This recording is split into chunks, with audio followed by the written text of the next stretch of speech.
Thank you for staying with us. To give us an update on the COVID-19 pandemic, I'm now talking with the Public Health Officer, Dr. Paula Stewart. Dr. Stewart, how are you? Good. It's good to be back again. Yes. So do we have some good information, some good percentages as to who has been vaccinated out there in our region? Yeah, we are doing really, really well. We continue to be at the leaders of the pack in terms of health units across the province. We're up to 94.9% of our 12 plus have had second doses. That is awesome. That is pretty amazing. And 98.1% have one dose. And so we're still getting people coming in for first doses, which I'm really pleased about, because then they're protecting themselves and protecting others around them. And so we're just, and we're almost at 95% have two doses, which is absolutely fantastic. And we're seeing this played out in terms of the number of new infections that we have in our region, which are really, really low. I think we have 9 active cases, and active is across a whole 10-day period. Yes. That doesn't mean we had 9 yesterday. We're having 1 or 2. We have many days with no new cases. So that it's the vaccine is working. People following precautions is working. Yeah, we're in a really good place in our region. Oh, that's great to hear. So what about our schools now? I know they were vaccinating some of the students. So how are the schools doing in their vaccination? Yeah. So the 12 to 17-year-olds, they are stars. 90.4% have the first dose. Like that's incredible. And we've got 85.3% have the second doses. And there's an interval between the first and the second, right? Which is why there's a difference between the two. But those second doses are going to get caught up. It's making a big difference. All across the province, they look at how many outbreaks have been in schools, and it's only 9% have been in the 12 to 17-year-old age group, and the rest are all in the younger kids that haven't been immunized yet.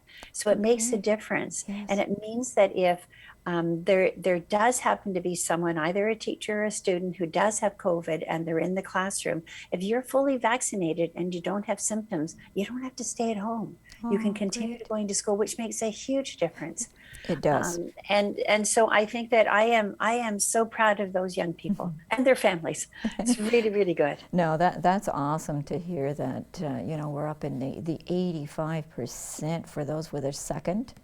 I mean, that says a lot right there. That's I know. Yeah. And we are all ready for the 5 to 11. So we've got plans in place, and we're just waiting for the announcement from Health Canada to approve the Pfizer vaccine, and it's a special formulation for the younger children, and then NACI making the recommendation. But we're hoping by the end of November, maybe a bit sooner, that we'll be ready to start to immunize that group as well. And then they're going to have the benefit that the 12 to 17-year-olds have, which will be wonderful. Yes, it's great. There's talk about a booster. So do you think there will be a booster that will be offered? So we're waiting for an announcement. It's Wednesday, November 3rd. I think it's the 3rd. We're waiting for, today's blur in my head. We're waiting for an announcement from the province now. The National Advisory Committee on Immunization on Friday, after reviewing the evidence, did recommend that people who are 70 and older receive the a third dose, not required, but recommended it. Yes. And that's based on some evidence, even from Ontario, that for the individuals who have had 2 doses at the right interval, who are 70 and over, that usually about 90% or more are protected from developing symptoms, and it's dropped a little bit. Yes. Down to about 80%. And so they're recommending, given that little bit of an evidence of a little bit of a drop, let's boost them. Yes. So let's see what the province says. That's what NACI said on Friday. So we'll see what the province says and whether they'll include anyone else in that dose. They have already said that people who are immune deficient, and they've got a whole list of on which medications, transplants, active chemotherapy, that sort of group, should have another one actually as part of their primary series. Yes. So with all of us, we had our primary series at anywhere from sort of 1 month to 4 months afterward, depending on what the rules were at the time. Right, yes. They're suggesting that that those individuals, that they get another one 2 months after their second one, so that they actually get a good primary response. The third dose will be 6 months after the second dose and will be a boost in terms of the response. So let's wait and see. Yes, definitely. Now, the Premier has actually announced some of the restrictions, relaxed some of the restrictions. So what are your thoughts on that, as far as some of the businesses, as well as some of the capacity limits that are, are they not in place anymore? What's happening as far as the restrictions? So the province laid out a very nice framework from now until the end of March about how they will gradually lift precautions. And the precautions are based on layers of protection. So the very first layer is that if you have symptoms, you don't go out. That doesn't change. And that will be the same all the way through to March 28th. Yes. The next layer is wearing a mask, which also is going to stay there until March 28th. And then the next layer is about distancing and precautions. And that's what's gradually being lifted. And then the other layer is the vaccine. And so that places that there are many that are required. So food premises, meeting rooms are required to have vaccine. That means that they can lift the requirement to have people be the 2 meters apart. And so I think that's what that plan is to gradually lift the layers of precautions based on how well we do. Yes, of course. So it's based on the case rates, based on whether we're doing well with the Delta variant right now with the vaccine. If that were to change, if all of a sudden we've got an increase in hospitalizations, so that healthcare services are compromised, yes, and so we need to pull back. So I think it's a very, very good plan. We have all the information up on our website about who's allowed to do what.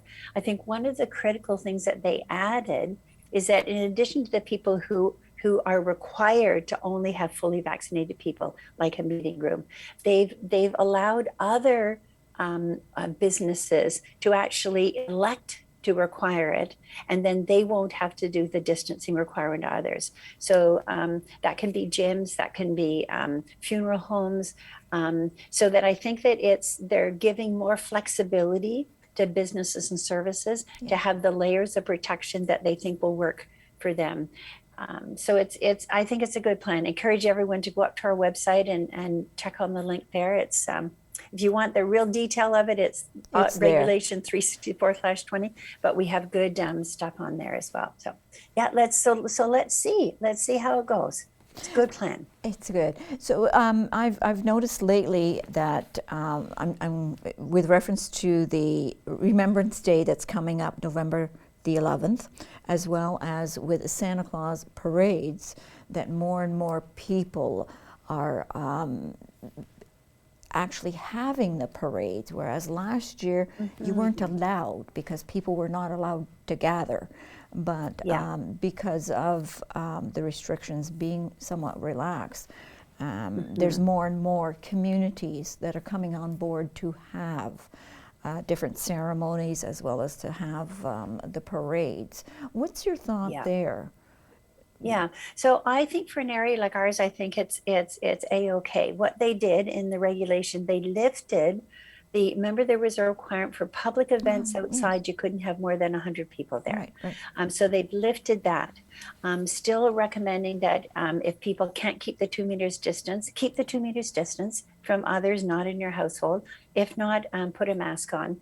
I think that this is the gradual returning to the kinds of things that are important to us, the celebrations. So Remembrance Day is a really important event for us. And to be able to have more people there, still with the precautions of the distancing, the mask if you can't, I think that's a good thing. The same thing as the Santa Claus parade. Which is really important. So I think it's this gradual lifting as we're doing well. I'm just thinking that something I may have said to you before might have been a little off. Recreation places, they have to have the vaccine. Yes. Funeral homes can choose not to, spas can choose not to, but recreation facilities do have to. Do have to. Yes. Yeah. Yes. Yeah. Okay. Understood. I'll make that correction there. Thank you. And really, all I have to do is go to the health unit website. Everything is there for them to check to see.